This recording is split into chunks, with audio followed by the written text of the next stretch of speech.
Hey guys, welcome to my channel. ये channel का नाम है आतिफ रिएक्ट और ये पार्ट 2 है पैथ फाइंडर चैनल की, जो चलाते हैं doctor Mahipal Singh. I think last name Rathore है इनका।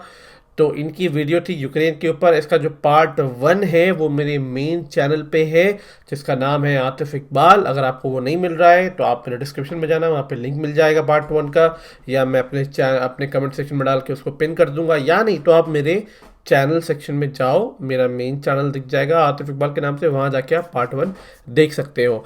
बहुत अच्छी डिटेल वीडियो मुझे लगी है। मुझे लगा खान सर की तरह एक्सप्लेन करेंगे। काफ़ी अच्छा एक्सप्लेन कर रहे हैं और बहुत ही डीप नॉलेज दे रहे हैं, बहुत ज़्यादा डीप नॉलेज, जो काफ़ी पता नहीं था। तो चल के इस वीडियो को देखते हैं एंड आई होप कि आपको ये वीडियो अच्छी लगे। इसी बहाने मेरा चैनल सब्सक्राइब कर देना और करके भूल जाना, बस वीडियो देखते रहना, ठीक है। अगर कपिल शर्मा देख सकते हो तो यार मेरा वीडियो तो देख ही सकते हो, है कि नहीं। चलो अब शुरू करते हैं। 3 2 1 गो। में जो जियो टैगिंग के ऑप्शन आता है ना, तो वो जियो टैगिंग में वो यूक्रेन में दिखा रहे थे उनके फोटोज। तो उससे पूरी दुनिया को पता चल गया कि ये रशियन सोल्जर्स यूक्रेन में जाकर मौज मस्ती करते हुए फोटोज डाल रहे थे। तो उससे रशिया का झूठ पकड़ा गया। तो रशिया बोल रहा था कि नहीं, हमने आर्मी नहीं भेजी है, लेकिन वो पूरी दुनिया को पता चल गया कि रशिया के ही सैनिक है, वरना आसमान से सैनिक टपकेंगे क्या जमीन पर सीधे।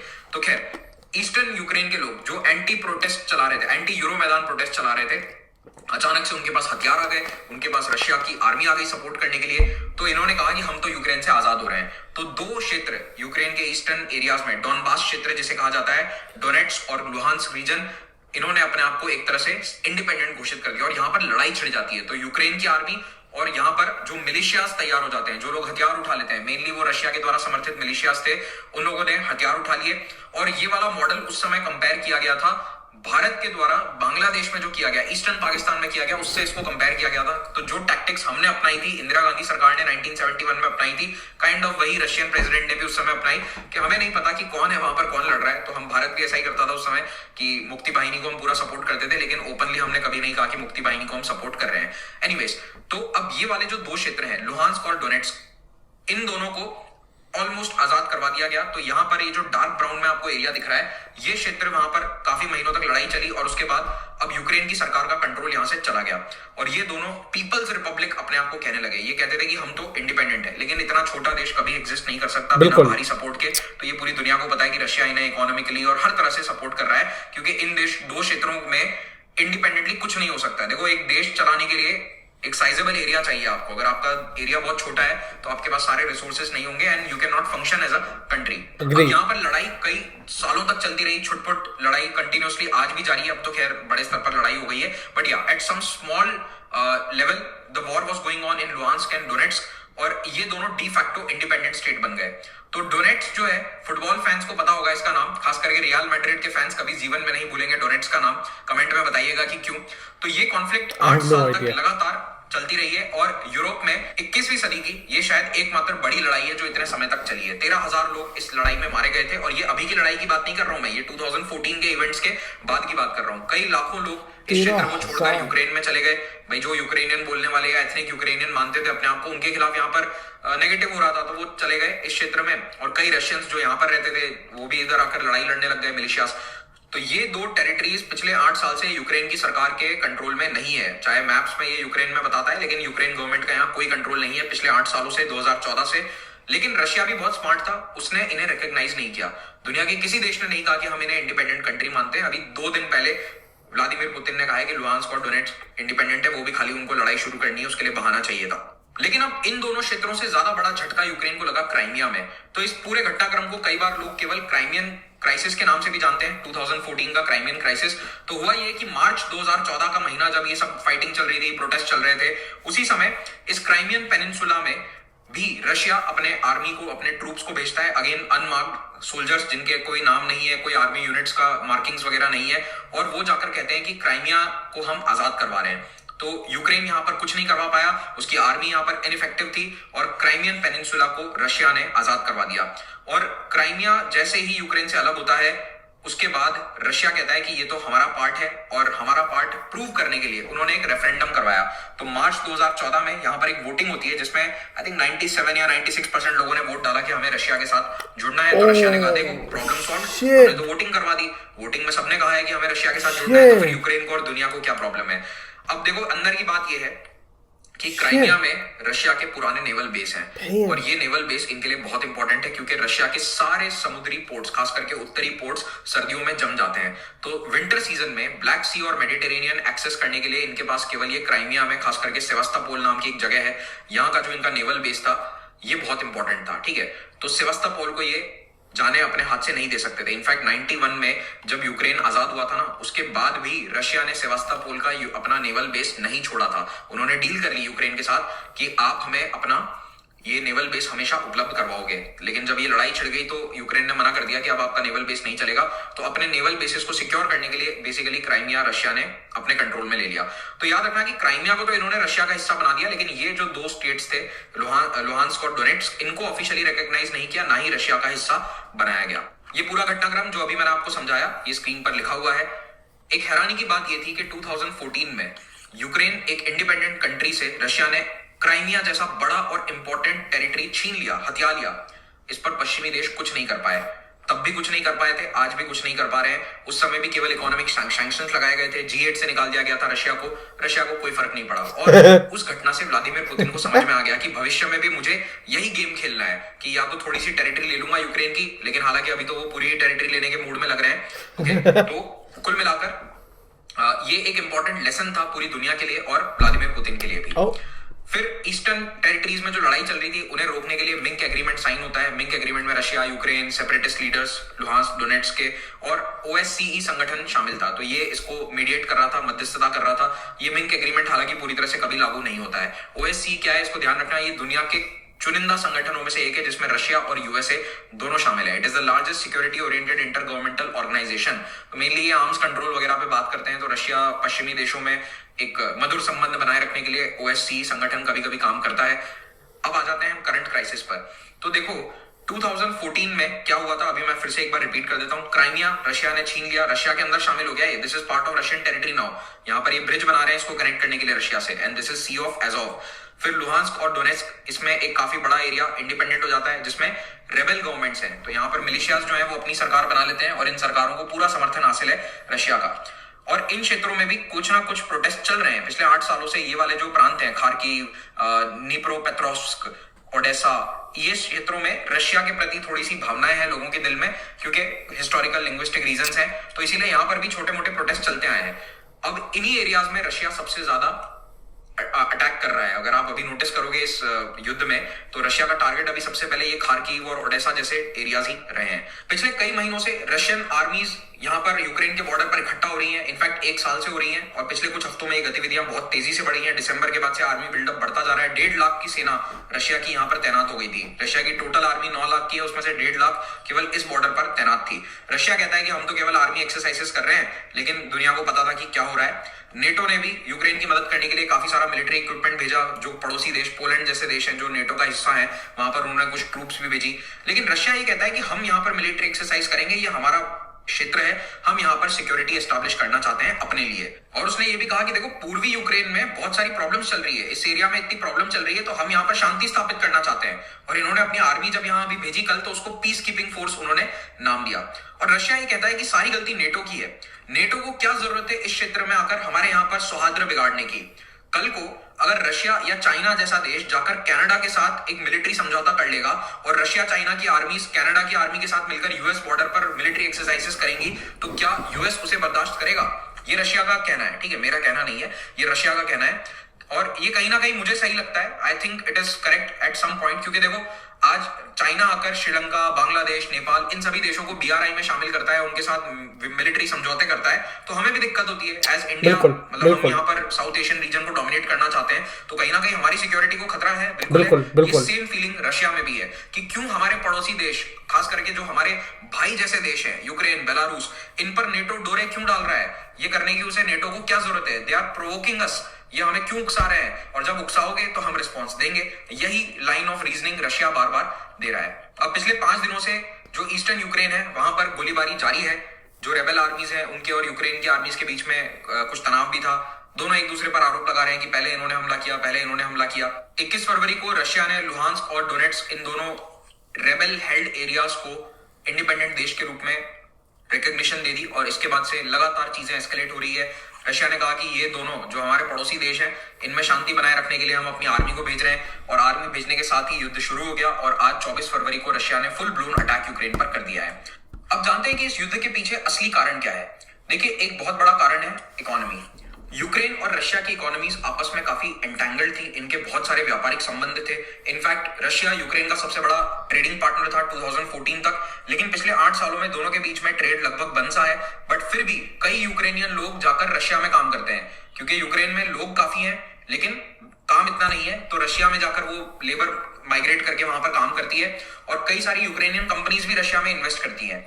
तो ऐसे में रशिया के सामने भी एक प्रॉब्लम है, रशिया की इकोनॉमी को भी नुकसान हुआ है, क्योंकि यूक्रेनियन इन्वेस्टमेंट चला गया और लेबर शॉर्टेज चली गई। इनफैक्ट अभी व्लादिमीर पुतिन की एक स्पीच में उन्होंने इस पॉइंट का जिक्र भी किया था कि कई सारे लोग रशिया में आकर काम करते हैं, वो तो हमारे ही नागरिक के तौर पर है, हम तो उन्हें अपना ही मानते हैं। इस तरह की भावनात्मक पिच उन्होंने सामने दी थी। और यूक्रेन को भी काफी नुकसान हुआ। यूक्रेन की इकोनॉमी पिछले कई सालों से रिसेशन में चल रही थी। इनफैक्ट 2021 में जब स्टील और अनाज के प्राइसेस बहुत ऊंचाई पर पहुंच गए, तब जाके उनकी इकोनॉमी रिसेशन से बाहर आई है, क्योंकि ये दोनों यूक्रेन के मेजर एक्सपोर्ट कमोडिटीज हैं। रशिया के पास एक और समस्या ये है कि उसकी आबादी कम हो रही है। तो रशिया की आबादी लगभग 14.5 करोड़ है और रशिया की आबादी बढ़ नहीं रही है, तो उसको लेबर की बहुत ज्यादा शॉर्टेज है। और लेबर कहां से मिल जाता है उसे? यूक्रेन से। तो यूक्रेन की अच्छी खासी आबादी है, और कई इकोनॉमिक मॉडल्स, खास करके पॉल क्रूगमैन का एक इकोनॉमिक मॉडल है, वो ये बोलता है कि जब तक किसी बड़े क्षेत्र में 250 मिलियन यानी 25 करोड़ की आबादी नहीं होती, तब तक वो फ्री ट्रेड एरिया के रूप में काम नहीं कर सकता। तो इसीलिए वो यूरेशियन इकोनॉमिक जो यूनियन बनाना था, उसमें यूक्रेन की 4.5 करोड़ की आबादी और उज्बेकिस्तान की भी लगभग 3.5 करोड़ की आबादी मिल जाती, तो वो रशिया के लिए एक परफेक्ट इकोनॉमिक एरिया बन जाता ट्रेडिंग के लिए। लेकिन ये दोनों शामिल नहीं होते हैं, और इसीलिए आप देखोगे कि उज्बेकिस्तान और यूक्रेन दोनों के साथ रशिया की प्रॉब्लम्स चलती रहती हैं। दोनों के साथ हमेशा कोई ना कोई जियोपॉलिटिकल टेंशन जारी रहती है। इस लड़ाई के पीछे एक बहुत बड़ा कारण है नेटो। नेटो क्या है? North Atlantic Treaty Organisation. तो ये जितने भी ब्लू कलर में कंट्रीज आपको नजर आ रहे हैं, ये नेटो का हिस्सा है। अमेरिका ने ये नेटो संगठन बनाया था वर्ल्ड वॉर 2 के बाद में, और इसमें यूएस, यूके, फ्रांस जैसे पश्चिमी देश शामिल हुए थे।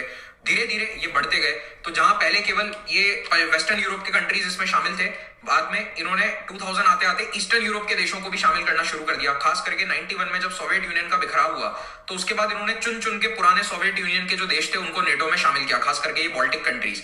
तो रशिया को इससे दिक्कत है। रशिया कहता है कि भाई आप अपने नेटो को सीमित रखो, हमारे बॉर्डर पर क्यों लेकर आ रहे हो? Why do you want to bring NATO to our borders?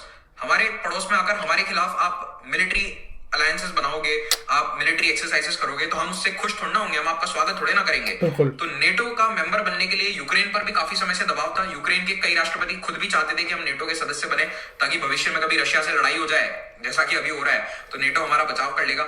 लेकिन फिर क्या है कि देखो, अगेन यूक्रेन इस मामले में बटा हुआ था, इसीलिए कभी वो ऑफिशियली नेटो का मेंबर बन नहीं पाया। बट स्टिल किसी ना किसी स्तर पर वो मेंबर बनने की राह पर था। इंडिविजुअल पार्टनरशिप प्रोग्राम एक होता है नेटो का, उसमें वो शामिल था। तो जैसे उसमें कजाकिस्तान भी है, यूक्रेन भी है, तो आप देख सकते हो कि कई पूर्व सोवियत यूनियन के देश इस प्रोग्राम में शामिल थे। ठीक है, तो नेटो के मेंबर बनने की तरफ यूक्रेन अग्रसर था। भविष्य में अगर यूक्रेन नेटो का सदस्य बन जाता है, तो यूक्रेन की धरती पर कहीं पर भी मिसाइल्स तैनात करी जा सकती है रशिया के बॉर्डर से 5 मिनट की दूरी पर। तो यहां पर अगर मिसाइल तैनात कर दी, तो 5 मिनट में रशिया के अंदर ये मिसाइल्स पहुंच के तबाही मचा सकती हैं। तो रशिया को ये खतरा मालूम है, और इसीलिए ये रशिया इतना ज्यादा यहाँ पर एग्रेसिव हो रहा है। 2 महीने पहले व्लादिमीर पुतिन ने एक बहुत इंपॉर्टेंट स्टेटमेंट दिया था। पुतिन ने कहा कि ये जितने भी नेटो के सदस्य देश हैं, Poland, Baltic countries, Romania, Bulgaria, इनमें मिसाइल्स किसने तैनात कर रखी है? कौन भड़काने की कोशिश कर रहा है किसको? हमारे पास में, हमारे बॉर्डर के पास में आके आप मिसाइल तैनात कर रहे हो। तो ये यूएस की गलती है कि आप इस क्षेत्र का माहौल खराब कर रहे हैं, आप इस एरिया की सिक्योरिटी को अनस्टेबल कर रहे हैं। हम नहीं कर रहे हैं। This is NATO is the main reason, US is the main reason कि ये क्षेत्र अशांत हो रहा है। हम तो अपने क्षेत्र को शांत करने की कोशिश कर रहे हैं, ये व्लादिमीर पुतिन का कहना था। तो आप यहाँ पर मिसाइल तैनात मत करो, आप मिसाइल हटा दो। नेटो यहाँ पर यूक्रेन और बेलारूस को अपने साथ शामिल करने की कोशिश है, बंद कर दे तो शांति ऑटोमेटिक हो जाएगी। और यूएस जो है वो इन सभी एयर बेसिस में, मिसाइल स्टेशंस में बहुत जबरदस्त फंडिंग दे रहा है। पिछले 3-4 सालों में इन सभी मिसाइल बेसिस की फंडिंग लगातार बढ़ती गई है। यूएस और नेटो एलाइज ने इस पूरे क्षेत्र में, ब्लैक सी, अज़ोव सी में लगातार अपने नेवी के जहाजों को भेजा है। पिछले साल ये एक डिस्ट्रॉयर को भेजने वाले थे, ठीक है, 2 डिस्ट्रॉयर भेजने वाले थे। लास्ट मोमेंट पे ये सब कैंसिल किया इन्होंने, क्योंकि ब्लैक सी में तनाव काफी बढ़ गया था। और नेटो लगातार एक्सपांड कर रहा है। तो देखिए नेटो जब स्टार्ट हुआ था 1949 में, तब ये केवल फ्रांस, यूके, नॉर्वे जैसे देश इसके सदस्य थे। धीरे धीरे ये जो ब्लू और ग्रीन कंट्रीज हैं ये इसके सदस्य बनते गए। जो ये ग्रीन कलर में कंट्रीज हैं ईस्टर्न यूरोप के, ये लेटेस्ट मेंबर्स हैं, सबसे नए नवेले मेंबर हैं, 2000s में ही इन्हें जोड़ा गया है। तो आप देख रहे हो कि ईस्टर्न यूरोप पूरा नेटो के साथ जोड़ा जा रहा है। तो कहीं ना कहीं रशिया को लग रहा है कि हमारा तो कोई साथी यहाँ पर बचेगा ही नहीं, सभी नेटो में चले जाएंगे। और नेटो में क्या रूल है, अगर रशिया मान लो किसी एक बाल्टिक कंट्री पर अटैक कर देता है तो नेटो के रूल्स एंड रेगुलेशंस ये कहते हैं एक देश पर हमला सभी देशों पर हमला है। तो पूरी नेटो अलायंस इस देश को बचाने के लिए आएगी अगर वो अपने वादों पर खरा उतरते हैं। तो अभी नेटो लेटेस्ट बोस्निया और हर्जेगोविना को अपने संगठन में जोड़ रहा है। इस पूरे तनाव को, नेटो वाली समस्या को सॉल्व करने के लिए बातचीत का मुद्दा भी उठा था। इनफैक्ट दिसंबर 2021 में 2 महीने पहले ही रशिया ने एक ऑप्शन सामने रखा नेटो के कि हम नेटो के साथ संधि कर लेते हैं, यानी कि रशिया और नेटो आपस में एक ट्रीटी साइन कर लेते हैं। और इस ट्रीटी में क्या कहा इन्होंने कि पूर्व सोवियत यूनियन के जो देश हैं वो नेटो का सदस्य नहीं बनेंगे, ऐसी एक सिक्योरिटी ट्रीटी आप हमारे साथ साइन कर लो और एक रशिया यूएस सिक्योरिटी ट्रीटी भी अलग से साइन कर ली जाए। ऑफ कोर्स यूएस ने इसको नकार दिया कि आप दूसरे देशों के ऊपर कैसे आप अपना अधिकार जमा सकते हो कि वो देश इस संगठन का हिस्सा नहीं बनेगा, ये आप कैसे कह सकते हैं। तो रशिया की डिमांड यही थी कि यूक्रेन या फिर कोई भी एक्स सोवियत कंट्री जैसे कि जॉर्जिया ये भविष्य में नेटो का हिस्सा ना बने और नेटो अपने जितने भी ट्रूप्स और वेपन्स उन्होंने तैनात किए हैं ईस्टर्न यूरोप में उन्हें पीछे हटा ले। कुछ और भी इनकी डिमांड्स थी जैसे कि वॉरशिप्स ना भेजे जाएं ब्लैक सी में, नेटो की जितनी भी मिलिट्री एक्सरसाइजेस है रशिया के बॉर्डर के निकट उन्हें बंद कर दिया जाए और जितनी भी इंटरमीडिएट रेंज मिसाइल्स हैं उन्हें हटा दिया जाए तुरंत प्रभाव से। अगर नेटो रशिया की सरकार की शर्तों को मान लेता तो बल्गारिया और रोमानिया को तुरंत नेटो से निकालना पड़ता। तो ऑफ कोर्स इन्होंने ये ट्रीटी साइन नहीं करी है, मानने से मना कर दिया है। लेकिन रशिया अभी भी ये कह रहा था कुछ हफ्तों पहले तक कि यूएस अगर हमें गारंटी दे दे, सिक्योरिटी गारंटी दे दे नेटो के मेंबर्स के मामले में, तो भी हम थोड़ा सा पीछे हटने को तैयार हैं। अब ऐसे में पिछले कुछ हफ्तों से लगातार तनाव बढ़ रहा था। फरवरी के महीने में तनाव बहुत ज्यादा बढ़ गया जब बेलारूस ने ये स्टेटमेंट दे दिया कि हम न्यूक्लियर मिसाइल्स को अपने देश में तैनात करवा देंगे, रशिया की न्यूक्लियर मिसाइल्स को अगर खतरा लगता है। और रशिया और बेलारूस ने 10 से 20 फरवरी तक एक जॉइंट मिलिट्री ड्रिल भी करी थी। अभी बेलारूस के बॉर्डर पर भी रशिया की आर्मी तैनात थी और वहां से भी अटैक उत्तरी दिशा से हुआ है। फाइनली इस पूरे मामले का एक पॉलिटिकल एंगल भी है। देखिए व्लादिमीर पुतिन की रेटिंग्स पिछले कई सालों से नीचे जा रही है। 2020 में उन्होंने वहां पर काफी बड़े कॉन्स्टिट्यूशनल चेंजेस किए थे, अपने आप को आगे 12 साल तक और प्रेसिडेंट बनाने की राह उन्होंने आश्वस्त कर ली थी। तो वो सब करने के बावजूद पुतिन इतने पॉपुलर नहीं है क्योंकि रशिया की इकोनॉमी काफी स्लो चल रही है। इकोनॉमिक हार्डशिप्स हैं लोगों पर, खास करके पैंडेमिक के बाद। तो पुतिन की अप्रूवल रेटिंग्स जो 2014 में क्राइमियन क्राइसिस के दौरान 90% पहुंच गई थी वो अभी बहुत कम आ चुकी है। तो पुतिन को लग रहा है कि अगर मैं फिर से यूक्रेन का बहाना बनाकर हमला कर लेता हूं तो लोग मेरे फेवर में आ जाएंगे, मेरी पॉपुलैरिटी बढ़ जाएगी और आने वाले कई 8-10 साल जो है वो मेरे आराम से बीतेंगे, लोग मेरे फेवर में रहने वाले हैं। तो कभी भी किसी भी देश में लड़ाई होती है तो ऑब्वियसली जो भी लीडरशिप है उनकी पॉपुलैरिटी सर्ज करती है, बढ़ जाती है अगर वो लड़ाई को जीत जाते हैं। तो अगर हार जाते हो तो फिर ऑफकोर्स पॉपुलैरिटी खत्म हो जाती है। पुतिन पश्चिमी देशों के साथ बातचीत भी करना चाहते हैं प्रेशर में लाकर। पुतिन ये चाहते हैं कि हम अटैक करें, उसके बाद यूएस को बातचीत की टेबल पर लाया जाए।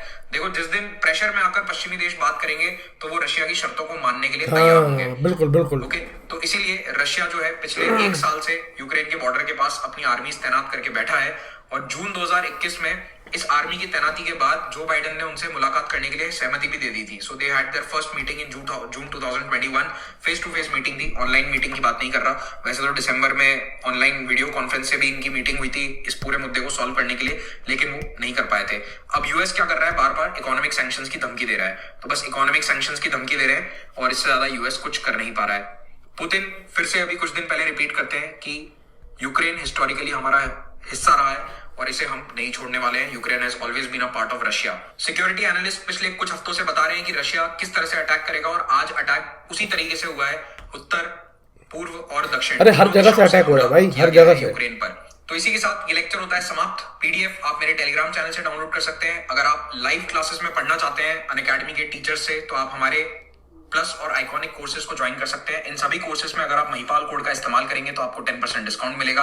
अभी आइकॉनिक सब्सक्रिप्शन जिसमें आपको 1-on-1 मेंटरिंग मिलती है, इसमें 10,000 और 5,000 का डिस्काउंट चल रहा है। You can see the prices here. Iconic subscription में आपको बहुत अच्छी गाइडेंस, पर्सनल गाइडेंस दी जाती है मेंटर्स के द्वारा। मेरा मॉडर्न इंडियन हिस्ट्री का कोर्स अभी रिसेंटली स्टार्ट हुआ है, आप इसे ज्वाइन कर सकते हैं। सुबह 8 बजे इसकी क्लास होती है, तो 8 AM to 10 AM इसके क्लास का टाइम है। Please do join these classes. अगर आपको अभी भी हिस्ट्री पढ़ने में दिक्कत आ रही है, खास करके 2022 के प्रीलिम्स के पहले, कल से हमारे नए बैचेस स्टार्ट हो रहे हैं, इन्हें आप ज्वाइन कर सकते हैं। कोई भी प्रॉब्लम है आपको कोर्स सब्सक्रिप्शन से रिलेटेड, तो आप इस नंबर पर कॉल कीजिए 7825860095। ये स्पेसिफिकली मेरे सब्सक्राइबर्स के लिए, मेरे लर्नर्स के लिए हमने नंबर बनवाया है, रखवाया है। आइकॉनिक सब्सक्रिप्शन के बेनिफिट्स आप यहाँ देख सकते हैं। लाइव मेंटरशिप इसमें मिलती है। सभी कोर्सेज EMI ऑप्शन पर अवेलेबल हैं। प्रीलिम्स के लिए एक ऑलराइट भाई, वीडियो ओवर हो गई है। डॉक्टर महिपाल सिंह राठौड़ की वीडियो, जो कि पैथ फाइंडर चैनल का नाम है। ओवरऑल मुझे वीडियो बहुत अच्छी लगी, बहुत अच्छा लगा इस वीडियो से। जो मैं पॉइंट पहले भी रखना चाह रहा था वो यही है कि अमेरिका, स्पेशली नेटो, बहुत फोर्स कर रहा है रशिया के नेबरिंग कंट्रीज़ को कि तुम नेटो का मेंबर बन जाओ, यूरोपियन यूनियन का मेंबर बन जाओ, ताकि रशिया को टैकल किया जा सके। रशिया यहाँ पे अपनी जगह बिल्कुल सही है, and we as an Indian should support Russia as much as we can. Russia अपनी जगह सही है, रशिया अपनी टेरिटरी वापस लेना चाहता है, कोई बुराई नहीं। कल को चल के हम POK वापस लेना चाहते हैं, सिंध लेना चाहते हैं, बलोच लेना चाहते हैं, पाकिस्तान, वो हमारा हिस्सा है तो हम ले सकते हैं भाई, हमारा राइट है। ओवरऑल मुझे वीडियो बहुत अच्छी लगी। मैं इनके और भी वीडियोस पे रिएक्शन दूंगा। अगर आपको ये वीडियो अच्छी लगी है तो आप मुझे कमेंट सेक्शन में जाके बता सकते हो। मैं आपसे मिलता हूँ नेक्स्ट वीडियो में। टेक केयर एंड अपना ध्यान रखें।